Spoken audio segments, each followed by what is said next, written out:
Halo, perkenalkan, nama saya Nirmala Noftika Putri dari jurusan Psikologi kelas 1A. Saya akan membahas tentang apa itu terapi seni. Menurut Asosiasi Terapi Seni Inggris, terapi seni adalah penggunaan bahan seni untuk ekspresi diri dan refleksi di hadapan terapi seni yang terlatih. Menurut Asosiasi Terapi Seni Amerika, terapi seni sebagai penggunaan terapeutik pembuatan seni dalam hubungan profesional oleh orang-orang yang mengalami penyakit, trauma, atau tantangan dalam hidup, dan oleh orang-orang yang mencari pengembangan pribadi.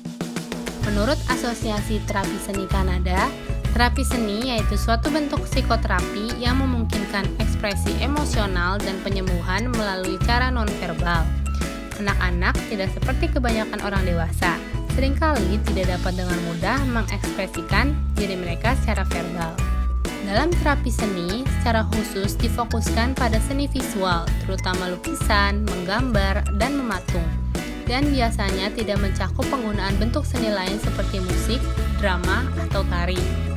Terapi seni melibatkan proses dan produk pembuatan citra, dari coretan kasar hingga bentuk simbolik yang lebih canggih, dan penyediaan hubungan terapeutik. Ini lingkungan yang mendukung terapis, klien yang menjadi mungkin bagi individu untuk membuat gambar dan objek dengan tujuan eksplisit untuk mengeksplorasi dan berbagi makna. Dengan cara inilah, klien dapat memperoleh pemahaman yang lebih baik tentang diri mereka sendiri dan sifat kesulitan atau kesusahan mereka. Tujuan terapi seni seringkali berbeda-beda sesuai dengan kebutuhan khusus individu yang bekerja sama dengan terapi seni. Seseorang merasa proses terapi seni melibatkan terapi seni yang mendorong mereka untuk berbagi dan mengeksplorasi kesulitan emosional melalui pembuatan gambar dan diskusi. Sedangkan untuk yang lain mungkin diarahkan untuk memungkinkan mereka memegang krayon dan membuat tanda, dengan demikian mengembangkan cara baru untuk memberi bentuk pada perasaan yang sebelumnya tidak terekspresikan. Adrian Hill. Di Inggris, ia diakui sebagai orang pertama yang menggunakan istilah terapi seni untuk menggambarkan penerapan terapeutik dari pembuatan gambar. Hill telah menemukan manfaat terapeutik menggambar dan melukis saat pulih dari tuberkulosis. Nilai terapi seni sepenuhnya mengasyikkan pikiran, serta jari, dan melepaskan energi kreatif dari orang yang sering terhambat sabar. Margaret Naumburg. Ia merupakan seorang psikolog. Ia mulai menggunakan istilah terapi seni untuk mendeskripsikan karyanya di Amerika Serikat. Model terapi seni Naumburg mendasarkan metodenya pada melepaskan ketidaksadaran melalui ekspresi seni spontan. Pada dasarnya, posisi Naumburg dapat digambarkan sebagai memperjuangkan penggunaan seni dalam terapi, sedangkan Hill menganjurkan seni sebagai terapi.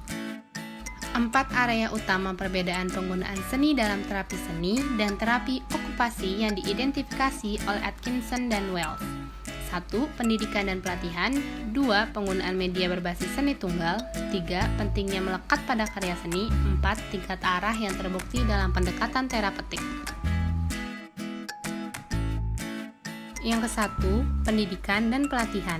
Terapi seni berlangsung di tingkat pasca sarjana, dengan sebagian besar terapi seni sudah memiliki gelar sarjana dalam bidang terkait, biasanya seni rupa. Terapis okupasi yang pelatihan dasarnya adalah tingkat sarjana. Kedua, penggunaan media berbasis seni tunggal. Terapi seni terutama berkaitan dengan penerapan terapeutik dari satu atau lebih seni visual seperti lukisan, gambar, atau patung. Terapis okupasi sering menggunakan berbagai media berbasis seni, drama, penulisan kreatif, musik, serta kertas dan cat. Yang ketiga, pentingnya melekat pada karya seni.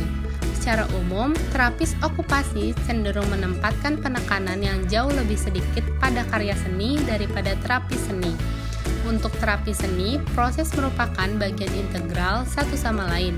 Sedangkan dalam terapi okupasi, karya seni yang telah selesai umumnya dianggap sebagai kepentingan sekunder untuk proses terapeutik. Yang keempat, tingkat arah yang terbukti dalam pendekatan terapeutik. Beberapa terapi seni mungkin menyarankan tema untuk dikerjakan klien. Sebagian besar cenderung tidak merencanakan sesi atau memberikan arahan khusus tentang bagaimana bahan yang tersedia harus digunakan. Terapis okupasi sangat mementingkan penggunaan media tertentu dalam seni sesi. Terapis umumnya lebih suka menawarkan pilihan bebas kepada klien. Berikut merupakan karya-karya dari terapi seni. Yang pertama yaitu karya Brenda. Saat Brenda menceritakan kisah Baba Yaga, ada beberapa kesamaan antara pengalaman hidupnya sendiri dan pahlawan wanita muda. Ibunya sering digambarkan seperti penyihir dan sebagai seseorang yang berharap dia mati. Setelah kehilangan ayahnya di masa kecil, Brenda juga mendambakan sosok ayah yang akan menyelamatkannya. Setelah dibuat, keterkaitan antara kisah Baba Yaga dan kisahnya sendiri membuka kemungkinan bagi Brenda untuk mulai membuat gambar-gambar yang menggambarkan peristiwa dalam kehidupannya sendiri. Brenda menemukan jalannya ke terapi seni setelah mendapat rujukan dari psikiaternya. Beberapa bulan sebelum masuk rumah sakit, Brenda menjadi semakin cemas dan berulang kali mengunjungi dokter umum untuk mengeluhkan berbagai penyakit yang tidak dapat ditemukan penyebab fisiknya. Terapi seni dirasa dapat membantu Brenda menemukan cara-cara yang tidak terlalu melumpuhkan untuk mengekspresikan perasaannya dan mendapatkan pemahaman tentang kesulitannya. Melalui karya seninya, Brenda dapat terhubung kembali dengan area kehidupan emosionalnya yang telah lama dia rasakan terasing. Yang kedua, karya dari Lily. Terapi seni gambar Lily membawa sejumlah makna simbolis yang sangat pribadi. Pertama, ini mengacu pada banyak air mata yang Lily telah tumpahkan selama hidupnya dan selama terapi. Secara tidak langsung, mata juga mengacu pada keinginannya untuk dilihat.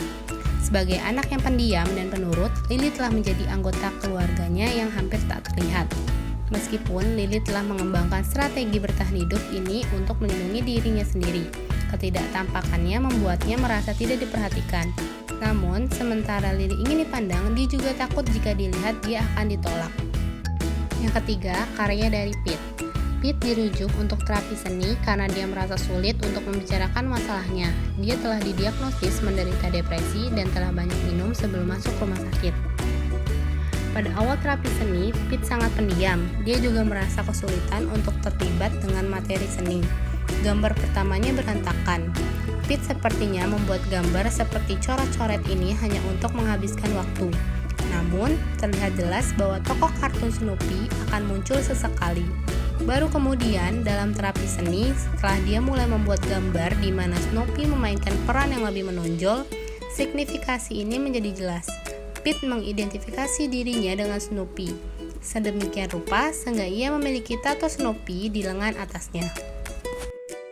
Adapun terapi seni yang dapat dilakukan sehari-hari, yaitu melukis, menggambar, mewarnai, atau membuat kerajinan tangan. Sekian pembahasan tentang terapi seni dari saya. Kurang lebihnya mohon maaf. Terima kasih sudah menyaksikan.